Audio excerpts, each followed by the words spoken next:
مکلی قسط نمبر 16۔ دوسرے دن شام ڈھلے ان کا قافلہ لال ریگستان پہنچا تھا۔ احمد ان کے ساتھ ساتھ ہی تھا۔ رمیز راستہ بھر خاموشی بیٹھا رہا تھا۔ وہ سب گھوڑوں پر سوار ہو کر آئے تھے۔ وہاں پہنچتے انہیں دور سے وہ نخلستان نظر آ گیا۔ اس کے ارد گرد کافی آبادی تھی۔ ان سب نے اپنے گھوڑے وہیں روک دیے۔ رمیز کا گھوڑا سب سے آگے تھا۔ اس نے آنکھوں کے اوپر ہاتھ کی ڈھال بنا کر محل کو دیکھا۔ وہ یہاں رہتی تھی۔ یہاں کی ریت میں ٹھنڈک تھی۔ اسے عجیب سے احساس نے گھیر لیا۔ بھلے ہی یہ مملکت اتنی بڑی نہ ہو، لیکن محل کی شان و شوکت سے اس کو اندازہ ہو رہا تھا کہ ملکہ کا یہاں کافی اثر و رسوخ ہے۔ اس نے ہاتھ کے اشارے سے باقی گھڑ سواروں کو اپنے پیچھے آنے کا اشارہ کیا اور اپنا گھوڑا محل کی طرف جانے والے راستے پر ڈال دیا۔ وہ اسی بازار سے ہو کر گزرے جہاں احمد اس دن کھڑا تھا۔ وہ سب آس پاس کا جائزہ لیتے ہوئے محل تک پہنچ گئے تھے۔ رمیز نے ہاتھ کے اشارے سے انہیں رکنے کا اشارہ کیا اور اپنے گھوڑے کو محل کے دروازے پر موجود دربان کی طرف لے گیا۔ محل کے اوپری میناروں پر موجود سپاہی چوکنے ہو گئے تھے۔ ان کے لیے یہ مہمان اور چہرے بالکل نئے تھے۔ ہمارا تعلق عظیم اسمر اود کے راج سے ہے اور ہم ملکہ سے ملنا چاہتے ہیں۔ آقا نے ملکہ کے لیے کچھ تحائف بھیجے ہیں اور ان کی طرف سے ایک ضروری پیغام بھی ساتھ بھیجا گیا ہے۔ اس نے اپنے لباس سے ایک چمڑے کا رقعہ نکال کر دربان کو دکھایا۔ دربان نے سر ہلا کر اس آہنی دروازے میں موجود ایک چھوٹے سے دروازے سے محل کے اندر داخل ہو گیا تھا۔ وہ سب باہر رک کر انتظار کرنے لگے۔ کچھ دیر کے بعد وہ آہنی دروازہ کھول دیا گیا جو اس بات کا اشارہ تھا کہ وہ لوگ اندر جا سکتے ہیں۔ وہی دربان ان کے گھوڑوں کے آگے آگے چلنے لگا۔ اندر داخل ہوتے ہی انہیں اندازہ ہوا کہ محل کافی بڑا تھا۔ وہاں بھی جگہ جگہ خادم اور خادمائیں گھومتے پھر رہے تھے۔ محل کی اونچی دیواروں پر موجود سپاہی چوکنے ہو کر ان کی طرف مڑ گئے تھے۔ وہ خاموشی سے اس دربان کے رہنمائی میں ایک جگہ پہنچ کر رک گئے۔ دربان نے انہیں گھوڑے سے اترنے کا اشارہ کیا تھا اور ان سب نے اپنے گھوڑے وہاں موجود غلام کو تھما دیے تھے جن کے گھوڑوں کو لے کر شاید استبل کی طرف چلا گیا تھا۔ رمیز اور اس کے ساتھی خاموشی سے اس دربان کے ساتھ چلنے لگے۔ چلوں بعد وہ ایک دربار نما احاطے میں داخل ہوا تھا۔ وہ یہ دیکھ کر حیران ہوا تھا کہ وہاں موجود مشیروں اور وزراء کی تعداد کم و بیش اسمر اود کے محل جتنی ہی تھی۔ اسے عجیب سی بے چینی نے آ گھیرا۔ اتنے سارے لوگوں کے سامنے اسے اسمر اود کی پیشکش ملکہ کے سامنے رکھنی تھی۔ تخت ابھی خالی پڑا تھا۔ لوگ خاموشی سے ایک طرف کو بیٹھ گئے اور پھر جیسے ہی ہوا میں کوئی خوشبو لہرا کر رمیز تک پہنچی تھی، وہ بے اختیار کھڑا ہو گیا تھا، جس کی ایک جھلک نے ان سب کو اپنے شکنجے میں جکڑ لیا تھا۔ وہ آج اس کے سامنے آ کر بیٹھنے والی تھی اور اچانک ہی وہ اپنی سپاہیوں اور خادموں کے ساتھ چلتی ہوئی تخت تک آئی۔ اس کے بیٹھتے ہوئے سب بھی بیٹھ گئے تھے۔ رمیز کو لگا کہ وہ شاید اب کچھ بول نہیں سکے گا۔ وہ اپنی شبیہ سے بھی کئی گنا زیادہ حسین تھی۔ اس نے شرقی اشارے سے دربار شروع کرنے کی اجازت دی۔ دربان نے آگے بڑھ کر اسے ان لوگوں کے آنے کی اطلاع دی۔ وہ ان کی طرف متوجہ ہو گئی تھی اور پھر سب سے ہوتی اس کی نظر آخر میں اس پر جا کر ٹھہری جو بغیر پلکے جھپکائے اسے تک رہا تھا۔ اس نے سر کے اشارے سے اسے آگے بڑھ کر پیغام سنانے کی اجازت دی، مگر وہ اپنے حواسوں میں ہوتا تو پھر جگہ سے ہلتا۔ اچانک اس کے ساتھ کھڑے وزیر نے اس کو ہلایا تو وہ ہوش میں آیا اور وہ واقعی اس وقت ہوش کی دنیا میں واپس آیا تھا۔ آس پاس دربار دیکھ کر اسے اندازہ ہوا کہ یہاں کس کام سے آیا تھا۔ اس کا دل کیا کہ اسمر اود کا دیا ہوا رقعہ پھاڑ کر پھینک دے، مگر وہ جانتا تھا کہ وہ یہ نہیں کر سکے گا۔ وہ خاموشی سے چلتا ہوا دربار کے وسط میں آ کھڑا ہوا اور رقعہ کھول کر پڑھنے لگا۔ دربار میں خاموشی چھا گئی۔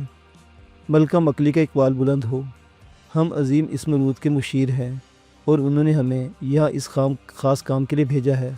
ملکہ ہمارے تحائف قبول فرمائیں۔ اس نے سر کے اشارے سے ساتھ آئے لوگوں کو وہ تحائف پیش کرنے کا کہا۔ مکلی نے ہاتھ اٹھا کر وہ تحائف دینے سے نے روکا۔ رمیز والے نظروں سے ملکہ کی طرف دیکھنے لگا اور تب اس نے وہ آواز سنی جو شاید وہ صدیوں تک نہیں بھول پاتا۔ ہم تحائف لینے سے پہلے وہ وجہ جاننا چاہیں گے جس کے لیے آپ یہاں تک آئے ہیں، وہ بولی۔ وہ سر ہلا کر باقی کا رقعہ پڑھنے لگا، مگر اب اس کے ہاتھوں میں کپ کپاہٹ تھی۔ عظیم اسمر اود نے آپ کو شادی کا پیغام بھیجا ہے ملکہ، وہ بولا اور دربار کو سانپ سونگھ گیا تھا۔ اس نے چاروں طرف دیکھا مگر سب کے چہرے سپاٹ تھے، لہٰذا وہ کچھ بھی اندازہ لگانے میں ناکام رہا تھا۔ اور پھر اس نے مکلی کے چہرے پر نظر ڈالی۔ اس کا چہرہ پرسکون تھا، کسی بھی طرح کے جذبات سے عاری۔ اس نے کچھ دیر اپنی آنکھیں بند کر لی۔ رمیز کو سمجھ نہیں آیا کہ وہ کیا کر رہی ہے۔ چند لمحے اسی طرح رہنے کے بعد اس نے اپنی آنکھیں کھولی۔ ہمیں یہ رشتہ نامنظور ہے، آپ لوگ اپنے تحائف کے ساتھ اسی وقت یہاں سے جا سکتے ہیں۔ یہ کہہ کر وہ دوبارہ اپنے دربار کی طرف متوجہ ہو گئی تھی۔ رمیز کو لگا کہ اسے سننے میں غلطی ہوئی تھی، بھلا اسمر اود کو کون انکار کر سکتا تھا؟ کہ ملکہ یہ جانتی تھی کہ اس کا یہ انکار نہ جانے ان لوگوں پر کون سا عذاب نازل کرتا ہے۔ رمیز کو جھرجھری آ گئی تھی۔ رمیز اور اس کے ساتھی واپس محل کی طرف جا رہے تھے گو کہ رامیز کو مکلی کے انکار سے خوشی ہوئی تھی، مگر انکار کی کوئی وجہ اس کو نہیں بتائی گئی تھی، اور اب اسے صرف یہ خوف تھا کہ کہیں اس مرود بدلے کی آگ میں پاگل ہو کر کچھ غلط نہ کر بیٹھے۔ وہ ریاست میں داخل ہوئے تو وہاں جشن کا سماں تھا۔ وہ سمجھ گیا کہ ابن طیب کا قافلہ وہاں پہنچ چکا ہے۔ ان کے گھوڑے اس ہجوم سے ہوتے محل کی طرف بڑھ رہے تھے۔ محل کے باہر ہی وہ اسٹیڈیم نما جگہ تھی جو عوامی جشن کے لیے مخصوص کر دی گئی تھی۔ ان کے گھوڑے اس اسٹیڈیم نما دربار میں داخل ہو گئے۔ وہ آہستہ آہستہ تخت کی طرف بڑھ رہے تھے جہاں اسمرود اپنے قریبی ساتھیوں کے ساتھ بیٹھا تھا۔ رامیز کو دور سے ہی ابن طیب اور اس کی بیٹی نظر آ گئے۔ تخت کی دائیں طرف انوبیس بھی پراجمان تھا۔ وہاں ہزاروں کی تعداد میں لوگ تھے، لہٰذا وہ تخت کے اطراف میں بنے پکے راستے سے ہوتے ہوئے تخت کی طرف بڑھ رہے تھے۔ جب وہ تخت کی دائیں طرف پہنچے تو اسمرود انہیں دیکھ چکا تھا۔ انہوں نے اپنے گھوڑے غلاموں کو تھما دیے اور رامیز اتر کر تخت کی طرف بڑھ گیا۔ آؤ رامیز آؤ، ہمیں امید ہے کہ تم ہمارے لیے اچھی خبر لے کر آئے ہو، مگر اس سے پہلے ہم تمہیں یہ خوشخبری دیتے کہ ابن طیب اور نوفریرا کی طرف سے انوبیس کا رشتہ قبول کر لیا گیا ہے اور بہت جلد یہ دونوں شادی کے بندھن میں بندھنے والے ہیں۔ اسمرود خوشی سے بولا اور اس کے بولتے موجود ہزاروں لوگوں میں مبارکباد کا شور گونج اٹھا۔ نقارے پر چوٹ کی گئی اور وہاں موجود لوگوں میں مٹھائیاں تقسیم کی جانے لگیں۔ رامیز خاموشی سے انوبیس کے پاس جا کر بیٹھ گیا۔ انوبیس نے ایک نظر اس پر ڈالی مگر وہ چپ رہا۔ وہ جشن کافی دیر تک چلتا رہا۔ رامیز نے اتنے لوگوں کے سامنے بات کرنا مناسب نہیں سمجھا اور نہ ہی اسمرود نے اسے خوشی کی خبر دینے کو کہا تھا، لہٰذا وہ بھی چپ بیٹھا رہا۔ جشن تھمتے ہی وہ لوگ محل کے اندر آ گئے تھے۔ ابن طیب اور ان کے مہمانوں کے لیے خاص کمرے وقف کر دیے گئے تھے۔ طعام سے فارغ ہو کر وہ سب اپنے اپنے کمروں میں چلے گئے اور اسمرود اپنے اسی خاص کمرے کی طرف بڑھ گیا جہاں اس نے پہلی دفعہ مکلی کو دیکھا تھا۔ احمد بھی رامیز اور انوبیس کے پیچھے پیچھے اس حالنما کمرے میں داخل ہوا تھا۔ اسمرود اپنے اس مخملی تخت پر بیٹھا تھا اور وہاں اس کے خاص لوگ موجود تھے۔ رامیز کو دیکھ کر وہ سیدھا ہو بیٹھا۔ میرے آقا، رامیز نے بات شروع ہی کی تھی کہ اسمرود نے ہاتھ بڑھا کر اسے روک دیا۔ صرف یہ بتاؤ کہ انکار کی وجہ کیا بتائی گئی ہے؟ اسمرود کے منہ سے جملہ سن کر رامیز کے منہ سے گہرا سانس نکل گیا۔ اسمرود چہرے پڑھ لیا کرتا تھا۔ میرے آقا، مجھے وجہ نہیں بتائی گئی، رامیز بولا۔ اسمرود کو اس کے لہجے سے پتہ لگ گیا کہ وہ سچ بول رہا ہے۔ ہم خوش ہوئے ہیں۔ اس جیسے حسن کو زیبا نہیں دیتا کہ وہ بغیر دیکھے اور بغیر جانے کسی کا رشتہ اس طریقے سے قبول کر لے۔ اس سے اندازہ ہوتا ہے کہ وہ ایک اعلیٰ کردار کے مالک ہے۔ وہ سنجیدگی سے بولا اور جملہ سنتے ہی رامیز کو لگا کہ وہ بے ہوش ہو جائے گا۔ وہ تو کسی خونی جنگ کا تصور کر کے واپس لوٹا تھا۔ اس نے حیرت سے انوبیس کو دیکھا مگر انوبیس کی آنکھوں میں بھی کم و بیش اسی کے جیسے جذبات تھے۔ تم لوگ تیاری کرو، ہم ان سے ملنے خود جائیں گے۔ کل ابن طیب کا قافلہ واپس روانہ ہو جائے گا، ان کے جاتے ہم روانگی اختیار کریں گے۔ وہ سنجیدگی سے بولا۔ جو حکم میرے آقا۔ وہ جھکا۔ اسمرود اٹھ کر محل کے اندر چلا گیا۔ باقی کے وزیر مشیر بھی اس کمرے سے روانہ ہو گئے۔ احمد وہیں کھڑا رہا۔ تمہیں کیا لگتا ہے کہ اسمرود کے جانے سے وہ مان جائے گی؟ انوبیس رامیز کی طرف گھما۔ مجھے کچھ بھی نہیں لگتا۔ وہ بھی اسمرود کی طرح خاص طاقتوں کی مالک ہے۔ میں نہیں جانتا کہ وہاں جانے سے ان کے فیصلے میں بدلاؤ آئے گا یا نہیں، رامیز بولا۔ ٹھیک ہے، میں بھی ساتھ جاؤں گا۔ انوبیس یہ کہہ کر کمرے سے باہر نکل گیا۔ رامیز کچھ دیر خاموشی سے وہیں کھڑا رہا اور پھر مڑ کر اپنے محل کی طرف چل پڑا۔ احمد بھی اس کے ساتھ ہو لیا۔ اچانک وہ منظر تبدیل ہوا تھا اور رامیز اس کے پیچھے جاتا احمد مکلی کے محل میں آ کھڑا ہوا۔ یہ وہی راہداری تھی جہاں مکلی کا کمرہ تھا۔ احمد کو سامنے سے افزامان آتا نظر آیا۔ اس نے آ کر دروازے پر دستک دی اور اندر سے اجازت کا سن کر وہ اندر داخل ہو گیا۔ احمد بھی اس کے پیچھے پیچھے اندر داخل ہوا۔ اندر خادمہ موجود تھی۔ شاید افزامان کے علاوہ یہاں آنے کی اجازت کسی کو نہیں تھی۔ میں کچھ ضروری بات کرنا چاہتا ہوں، افزامان بولا اور اس کے لہجے کی سنجیدگی کو محسوس کرتے مکلی نے خادموں کو جانے کا اشارہ کر دیا تھا۔ تم اچانک سرحدیں چھوڑ کر یہاں کیوں آ گئے؟ مکلی نے سوال کیا۔ وہ خود اس کے اس طرح آنے پر حیران تھی۔ مجھے پتہ چلا کہ اسمرود کی طرف سے آپ کے لیے شادی کا پیغام آیا تھا، وہ بولا۔ وہ تھوڑی دیر تک اسے دیکھتی رہی۔ اس کے اس طرح دیکھنے سے وہ گھبرا گیا تھا اور نیچے دیکھنے لگا۔ معافی چاہتا ہوں ملکہ، وہ دوبارہ بولا۔ پہلی بات تو یہ کہ آپ کو کیسے پتہ چلا؟ اگر پتہ چل گیا تھا تو اس بات پر یہاں تک آنے کی کیا ضرورت پڑی؟ اور اگر یہاں تک آ ہی گئے تھے تو مجھ سے پوچھنے کی ضرورت کیوں پیش آئی؟ وہ سرد لہجے میں بولی۔ وہ بغیر جواب دیے سر جھکا کھڑا رہا۔ تھوڑی دیر ایسے ہی خاموشی سے گزر گئی۔ میں چاہوں گا کہ آپ نے اپنے جتنے بھی انعامات وصول نہیں کیے آپ ابھی مانگ لیں۔ اس کا لہجہ اب بھی سرد تھا۔ اس کے بعد کیا ہوگا؟ احمد کو افزامان کی آنکھوں میں ایک انجانا خوف دکھا کہ آپ کے انعام کی نوعیت جاننے کے بعد ہی میں بتا سکوں گی۔ نے ملکہ کو اس کے وہ انعامات کیوں یاد آ گئے تھے۔ میں صرف یہ جاننا چاہتا ہوں کہ آپ نے اس رشتے سے انکار کیوں کیا۔ اسمرود کے ساتھ رشتہ جوڑنے سے ہماری فوجی طاقت دگنی ہو سکتی تھی اور اتنی بڑی سلطنت آپ کی ملکیت بن سکتی تھی۔ وہ اس کو دیکھتے ہوئے بولا۔ مکلی کی آنکھوں میں حیرت تیر گئی۔ کیا یہ مکلی آپ اتنی دور سے آئے ہیں؟ میں آپ کے انعامات کے بارے میں ابھی جاننا چاہوں گی۔ وہ اسے جانچتی نظروں سے دیکھتے بولی، انعامات آخری جنگ جیتنے کے بعد مانگے جاتے ہیں اور میں آخری جنگ کا انتظار کر رہا ہوں۔ اس کا یہ جملہ احمد اور مکلی دونوں کو حیران کر گیا تھا۔ کون سی آخری جنگ؟ اور آپ کو کیسے پتہ چلا کہ آخری جنگ کب اور کیسے ہونی ہے؟ اور یہ بھی کہ آخری جنگ کے بعد آپ اپنے انعامات حاصل کرنے کے لیے زندہ بچ پائیں گے؟ وہ چلتے ہوئے اس تک آ گئی تھی۔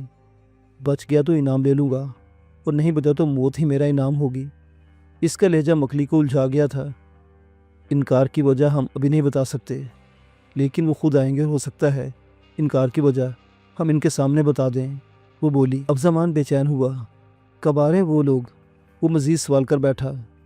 میں کسی کو جواب دے نہیں ہوں، وہ آپ یہاں سے جا سکتے ہیں۔ اس کا لہجہ بدل گیا تھا اور افزامان کو لگا کہ اسے اب یہاں سے چلے جانا چاہیے۔ وہ خاموشی سے کمرے سے باہر نکل آیا۔ احمد بھی اس کے پیچھے پیچھے باہر نکل آیا۔ وہ تیزی سے سیڑھیاں اتر رہا تھا۔ احمد اس کے پیچھے پیچھے ہو لیا۔ تھوڑی دور جانے کے بعد وہ ایک کمرے میں داخل ہو گیا تھا۔ شاید یہ اس کا کمرہ تھا۔ وہ ایک آراستہ مسیری پر جا کر لیٹ گیا، مگر اس کے چہرے پر گہری سوچ تھی۔ احمد وہاں سے مڑا اور مکلی کے کمرے کی طرف چل دیا۔ کمرے سے ہلکی روشنی باہر آ رہی تھی۔ وہ دروازہ کھول کر اندر داخل ہوا۔ اندر وہ اکیلی بیٹھی تھی۔ اس کے چہرے پر الجھن تھی۔ وہ اٹھ کر ایک لکڑی کی الماری کی طرف بڑھ گئی۔ اس نے وہ الماری کھولی اور اندر سے ایک کتاب نکالی۔ یہ وہی کتاب تھی جو احمد نے ہارون کے پاس دیکھی تھی، جس میں اس نے مکلی کی تصویر انہیں دکھائی تھی۔ اس نے وہ کتاب کھولی اور اس میں کچھ تحریر کرنے لگی۔ اس کے بعد آنکھیں بند کر کے بیٹھ گئی تھی۔ تھوڑی دیر بیٹھے رہنے کے بعد اس نے اچانک آنکھیں کھولی۔ اس کے چہرے سے احمد کو اندازہ ہوا جیسے اس نے کوئی انہونی دیکھی تھی۔ افزامان۔ اس کے منہ سے نام ادا ہوا۔ اس نے دوبارہ آنکھیں موند لی۔ وہ اپنی فوج کو واپس بلا رہی تھی۔ اسے سرحدوں سے زیادہ اپنے محل میں اس فوج کی ضرورت تھی۔ ایموتیب کے قافلے کے روانہ ہوتے ہی اسمرود کا قافلہ مکلی کے محل کی طرف نکل پڑا تھا۔ اس قافلے کی شان و شوکت دیکھنے والی تھی۔ یہ جہاں جہاں سے گزر رہا تھا لوگوں کی توجہ اپنی طرف مبذول کر رہا تھا۔ اسمرود، رامیز اور انوبیس کے گھوڑے آگے تھے، جبکہ وزیروں، مشیروں، خادمائیں بھی ساتھ تھیں۔ ان کے اونٹوں پر سونے کے تھال تھے جن میں شاید ملکہ کے لیے تحائف رکھے گئے تھے۔ 2 دن کے سفر کے بعد یہ قافلہ اس نخلستان کے قریب پہنچا۔ رامیز نے ہاتھ کے اشارے سے اسمرود کو مکلی کا محل دکھایا اور کچھ کھو جانے کے احساس نے اس کو شدت سے گھیر لیا تھا۔ وہ جانتا تھا کہ اسمرود کو کوئی بھی سامنے دیکھ کر انکار کی ہمت نہیں رکھتا تھا، مگر پھر بھی اسے ہلکی سی امید تھی کہ شاید کوئی بات بن جائے۔ اب ان کا قافلہ مکلی کے محل کے قریب پہنچ چکا تھا۔ بازار میں موجود سارے افراد قافلے کے ارد گرد جمع ہوئے تھے۔ ظاہر ہے قافلہ جو اسمرود کا تھا۔ قافلے میں موجود خادماؤں نے وہاں کے لوگوں میں سونے کی اشرفیاں تقسیم کرنا شروع کر دی تھی۔ محل کے باہر شور اور ہلچل کی آواز سن کر مکلی نے اپنی کھڑکی سے نیچے جھانکا اور اسے محل کے بیرونی دروازے کے باہر ہی ایک مجمع نظر آیا۔ وہ خاموشی سے پیچھے ہٹ گئی تھی۔ اسمرود نے محل کے بیرونی دروازے کے قریب پہنچ کر اپنا گھوڑا روک دیا۔ اس کا گھوڑا رکتے ہی رامیس اپنے گھوڑے سے اتر کر دربان تک گیا اور اسمرود کے آنے کی اطلاع اندر پہنچانے کو کہا۔ دربان سر ہلا کر اندر چلا گیا تھا۔ رامیس خاموش کھڑا، نہ جانے اندر سے کیا بلاوا آتا بھی ہے یا نہیں۔ تھوڑی دیر بعد آہنی دروازہ کھول دیا گیا۔ رامیس کو لگا کہ اس کے بند مٹھی سے ریت پھسلتی جا رہی ہے۔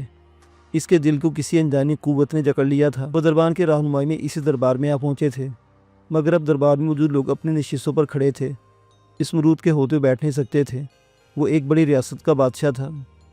دربار میں خاص نشست تیار کی گئی تھی۔ ایسا لگ رہا تھا جیسے اسمرود کے آنے کا علم ان لوگوں کو پہلے سے تھا، ورنہ رامیس نے پچھلی دفعہ وہ نشست وہاں رکھی نہیں دیکھی تھی۔ وہ حیران اور دکھی ملی جلی کیفیت میں اس نشست پر اسمرود کے ساتھ جا بیٹھا۔ انوبیس کی نظریں بے چینی سے اطراف کا طواف کر رہی تھی۔ رامیس اس کی بے چینی سمجھتا تھا، کیونکہ جب وہ پچھلی بار یہاں آیا تھا تو وہ بھی اسی طرح آس پاس اسی کو ڈھونڈ رہا تھا۔ اچانک ہی وہ مانوس خوشبو ہوا میں لہرائی۔ رامیس نے آنکھیں بند کر کے اسے اندر اتارا۔ وہ آ رہی تھی۔ اگلا لمحہ رامیس کے لیے حیران کن ثابت ہوا، کیونکہ اسمرود اپنے جگہ اٹھ کھڑا ہوا تھا۔ اس نے شاید پہلی دفعہ اسمرود کو کسی کی تعظیم میں کھڑے ہوتے دیکھا تھا۔ انوبیس کے چہرے پر بھی یہی تاثر تھا، اور پھر وہ دربار میں داخل ہوئی تھی، مگر اس بار خادماؤں کے ساتھ رامیس نے ایک نیا چہرہ بھی دیکھا تھا۔ وہ شاید اس ریاست کا سپہ سالار تھا۔ رامیس سے اس کے لباس سے ہی اندازہ لگایا تھا۔ وہ خاموشی سے چلتے اپنے تخت پر آ کر بیٹھ گئی۔ اس کے بیٹھتے ہی باقی سب بیٹھ گئے تھے، مگر وہ تینوں نہیں بیٹھ سکے تھے۔ شاید اس دربار نے اسے روز دیکھا ہوگا، مگر ان تینوں کے لیے منظر مبہوت کر دینے کی حد تک حسین تھا۔ وہ تینوں اپنی جگہ جم چکے تھے۔ دربار میں خاموشی تھی۔ وہ تخت پر پراجمان ہو کر اسمرود کی طرف متوجہ ہوئی۔ ہم چاہیں گے کہ آپ اپنے آنے کی وجہ بیان کریں۔ اس نے اسمرود کے ساتھ کھڑے باقی دونوں اشخاص کو نظر انداز کر کے اسمرود سے سوال پوچھا۔ اسمرود جیسے ہوش کی دنیا میں واپس آیا تھا۔ ملکہ، ہم اپنے قاصد کے ذریعے اپنا پیغام آپ تک پہنچا چکے ہیں، وہ کھڑے کھڑے ہی بولا، اور ہم آپ کے قاصد کے ہاتھ اپنا جواب آپ کو بھجوا چکے تھے۔ وہ صاف گوئی سے بولی۔ اس کا مضبوط لہجہ اس بات کی غمازی کر رہا تھا کہ وہ اصولوں کی پابند ہے۔ جی، مگر ہمارے قاصد کو وجہ نہیں بتائی گئی تھی، اور وہی وجہ جاننے کے لیے آج ہم یہاں آئے ہیں۔ وہ مسکرایا۔ وہ چند لمحے خاموش رہی، پھر سر کے اشارے سے بیٹھنے کا کہا، مگر وہ تینوں بیٹھے نہیں۔ اس میں کوئی شک نہیں کہ آپ کی مملکت کی دھوم یہاں تک ہے۔ آپ اس عہد کے عظیم فرعون ہیں۔ ہم نہیں چاہ رہے کہ بڑے دربار میں ہم آپ کو وجہ بتائیں۔ اگر آپ چاہتے تو ہم تنہائی میں یہ وجہ بیان کر سکتے ہیں۔ وہ اسمرود کو دیکھتے ہوئے بولی، ہمیں وجہ جاننے کے الگ جانے کی ضرورت نہیں۔ ہم چاہیں گے کہ آپ سب کے سامنے وجہ بتائیں، تاکہ آپ کے مشیر اور ہمارے مشیر یہ جان سکیں کہ وجہ واقعی قابل قبول ہے بھی کہ نہیں۔ اسمرود پورا انتظام کر کے آیا تھا۔ مکلی کے چہرے پر مسکراہٹ دوڑ گئی۔ ان تینوں کو ایسے لگا جیسے کہیں روشنی ہوئی ہو۔ ہمارا انکار نہ ظاہری خوبصورتی کی وجہ سے تھا، نہ ہی کسی شان و شوکت کی وجہ سے۔ ہمارا انکار شر اور خیر کی وجہ سے تھا۔ آپ کیونکہ اس دور کے فرعون ہیں، اور اپنے آباء و اجداد کو چھوڑنا آپ کے لیے ناممکن ہوگا۔ اگر آپ نے فرعونیت چھوڑی تو آپ کو اپنی سلطنت سے دستبردار ہونا پڑے گا، اور ہم جانتے ہیں کہ ایک لڑکی کے لیے آپ کم از کم اتنی بڑی سلطنت تیاگ دینے کو تیار نہیں ہوں گے۔ لہٰذا ہم نے یہ فیصلہ آپ کے لیے ہی آسان کر دیا تھا کہ ہماری طرف سے انکار سن کر آپ ناراضگی کی وجہ سے رشتہ نہیں کرنا چاہیں گے، مگر آپ کا اپنے مشیروں اور قریبی ساتھیوں کے ساتھ یہاں آنا ہمیں اس بات کے لیے مجبور کیا گیا کہ ہم آج سب کے سامنے وہ وجہ رکھ دیں جس وجہ سے ہم آج تک نہ جانے کتنے بادشاہوں کے رشتوں سے انکار کرتے آئے ہیں۔ اس کی آواز گونجی تھی اور سناٹا چھا گیا تھا۔ اگر یہ بات شر اور خیر کی ہے تو ملکہ، فرعونیت بھی کوئی شرورہ مذہب نہیں۔ ہماری رائے ہم سے خوش ہے، اور اس بات کے لیے ہمیں کوئی ثبوت دینے کی ضرورت نہیں۔ آپ چاہیں تو ہماری سلطنت کا دورہ کر سکتی ہیں۔ اسمرود کے لیے یہ وجہ حیران کن تھی۔ بھلے ہی فرعونیت شر سے بے بہرا ہو، مگر یہ کوئی دین نہیں ہے۔ ہمارے پاس خیر کا دین ہے۔ اگر آپ ہم سے رشتہ کرنے کی خواہش مند ہیں تو ہم آپ کو دین کی دعوت دیتے ہیں۔ وہ اپنے تخت سے اٹھ کر کھڑی ہو گئی تھی۔ یہ کون سا نیا دین لے کر آئی ہیں آپ؟ یا تو آس پاس کسی علاقے میں یہ دین نہیں ہے؟ یہاں کوئی فرعونیت سے انکار نہیں کر سکتا۔ یہاں سارے حاکم فرعون ہیں۔ ہم آپ کی فرعونیت کی دعوت دیتے ہیں۔ ہماری ملکہ بننے سے آپ کی طاقت میں دگنا اضافہ ہوگا۔ اسمرود کے لہجے میں سنجیدگی کا عنصر گہرا ہو گیا تھا۔ رامیس کی ریڑھ کی ہڈی میں سر لہر دوڑ گئی۔ ہم اس مذہب کو بہت پہلے خیر بات کہہ چکے ہیں، اور ہم اس سفر میں کافی آگے نکل آئے ہیں، لہٰذا اب ہماری واپسی ناممکن ہے۔ مکلی بھی سنجیدگی سے بولی، اگر اس دین کے پیروکار آپ کو نہیں ملے تو آپ کیا کریں گی؟ اسمرود کی طرف سے سوال آیا تھا۔ ہم تاحیات شادی نہ کرنے کا فیصلہ کر چکے ہیں۔ وہ اسمرود کی آنکھوں میں دیکھتے ہوئے بولی۔ اسمرود کے چہرے پر تناؤ آ گیا۔ فرعونیت کے دور میں اس دین کو اپنانا، آپ جانتے آپ کے لیے کتنا خطرہ پیدا کر سکتا ہے۔ اسمرود کا لہجہ کافی گمبھیر تھا۔ ہم اچھی طرح جانتے ہیں، لہٰذا ہمیں کسی قسم کا کوئی ڈر نہیں۔ وہ اسمرود کے لہجے میں چھپی دھمکی کو اچھی طرح سمجھ گئی تھی۔ میں خود اپنے رشتے کا پیغام واپس لینا چاہوں گا۔ اپنے آباء و اجداد سے باصورت منظور نہیں ہے۔ میں یہاں اپنے بھائی انوبیس کی رائے جاننا چاہوں گا۔ وہ بھی آپ سے شادی کا خواہش مند ہے۔ وہ انوبیس کی طرف گھما تو انوبیس کی آنکھوں میں حیرت تیر گئی۔ وہ یہ کیسے بھول سکتا تھا کہ وہ اسمرود ہے؟ بالکل، خواہش جاگی تھی، اور خواہش جاگنا غلط بھی نہ تھا۔ جس حسن کے لیے آپ یہاں تک چل کر آ سکتے ہیں، تو کیا ہمارا دل اس کی خواہش نہیں کر سکتا؟ مگر ان کے خیالات جاننے کے بعد میں آپ سے متفق ہوں۔ میں فرعونیت کو خیر بات نہیں کہہ سکتا، نہ ہی اپنے آباء و اجداد کا غدار کہلانا پسند کروں گا۔ اس سے بہتر تو یہ ہوگا کہ میں اس دین کو مٹا کر یہاں بھی فرعونیت کا جھنڈا گاڑ دوں۔ وہ اسمرود کی آنکھوں میں دیکھتے ہوئے بولا، اور اسمرود کو یقین ہو گیا تھا کہ انوبیس سچ بول رہا ہے۔ اور رامیس کی طرف گھما کیونکہ وہ بادشاہ تھا۔ اس کے دل کا حال اپنے منہ سے بیان کرنا پسند نہیں کرتا تھا۔ میرے خیال سے میں چلنا چاہیے۔ رامیس اس کی نظروں کا مفہوم سمجھتے ہوئے بولا، آپ سمجھتے ہیں کہ آپ ہمارے ہی دربار میں کھڑے ہو کر اس آنے کی دھمکی دے کر جائیں گے اور ہم آپ کو حفاظت سے یہاں سے باہر نکلنے دیں گے؟ افزمان آگے بڑھ کر بولا، افزمان جانے دو، یہ ہمارے مہمان ہیں، ہم مہمان کو قید نہیں کرتے۔ اگلی دفعہ جب یہ حملے کے ارادے سے آئیں تو ان کی روح بھی یہاں سے جانے نہ پائے۔ مکلی سرد لہجے میں بولی۔ اسمرود کی آنکھوں میں خون اتر آیا تھا۔ ہم کسی میں کھڑے ہو کر کچھ بھی بول سکتے ہیں، اور اس پوری ریاست میں دور دور تک کسی کی ہمت نہیں کہ اسمرود کے آگے اس طریقے سے ڈٹا رہے۔ اسمرود افسامان کی آنکھوں میں دیکھتے ہوئے بولا، میں چاہوں گی کہ آپ جانے سے پہلے ہماری فوج دیکھتے جائیں۔ مکلی نے اس کی بات کاٹ دی۔ وہ نہیں چاہ رہی تھی کہ افسامان اور اسمرود یہاں کچھ کر بیٹھیں۔ میں ان چند ہزار لوگوں کو دیکھنا بھی پسند نہیں کروں گا جسے آپ فوج کا نام دیتی ہیں، وہ حقارت سے بولا۔ افسامان کی دھمکی اسے اندر تک جلا گئی تھی۔ سنو سپہ سالار، کسی بادشاہ کے آگے آئندہ اس طرح کھڑے ہونے کی جرت نہ کرنا۔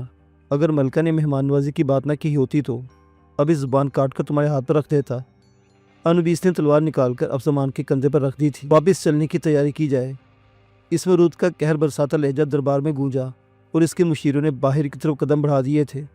وہ ایک قہر آلود نظر ان سب پر ڈال کر باہر نکل آیا تھا، اور اس کے پیچھے پیچھے انوبیس اور رامیس بھی باہر نکلے تھے۔ ہاں، مگر رامیس کا دل اندر ہی رہ گیا تھا۔ وہ سننا چاہتا تھا کہ یہ کون سا دین ہے ملکہ کے لیے۔ وہ یہ دین بھی اپنانے کے لیے تیار تھا، مگر اب تو سارے راستے بند ہوتے نظر آ رہے تھے۔ وہ باہر تو نکل آئے، مگر سامنے کا منظر دیکھ کر وہی منجمد ہو گئے۔ قلعے کا بیرونی میدان اس عجیب مخلوق سے بھرا ہوا تھا۔ ان کی خوفناک غراہٹوں نے ماحول کو مزید دہشتناک بنا دیا تھا۔ یہ کیا ہے؟ انوبیس کے منہ سے نکلا۔ یہ غول ہے، ہماری فوج۔